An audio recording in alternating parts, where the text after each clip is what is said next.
સોમનાથની પાવન ભૂમિ પરથી આસ્થા અને સ્ત્રી સશક્તિકરણના સંગમથી લખાઈ રહ્યો છે એક નવો અધ્યાય। શ્રી સોમનાથ મહાદેવના પીતાંબરમાંથી બનતા વસ્ત્ર પ્રસાદ હવે માત્ર આસ્થાનું પ્રતીક નથી, પણ સ્થાનિક મહિલાઓ માટે રોજગારી અને આત્મનિર્ભરતા લાવી રહ્યો છે।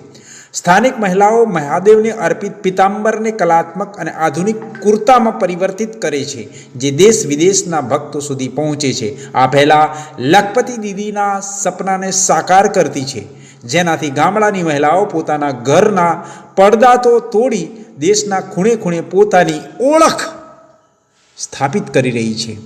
શ્રી સોમનાથ ટ્રસ્ટ દ્વારા આ મહિલાઓને તાલીમ, કૌશલ્ય વિકાસ અને માર્કેટિંગ સપોર્ટ પણ મળે છે, જેથી આ વસ્ત્ર પ્રસાદ માત્ર સ્થાનિક બજારોમાં નહીં પણ રાષ્ટ્ર અને વિદેશ સુધી પહોંચી રહ્યો છે।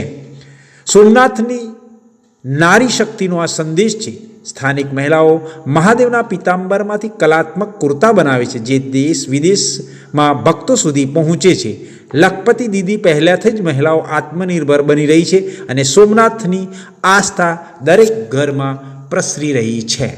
વધુ અપડેટ માટે જોતા રહો ઓસ્કર ન્યૂઝ।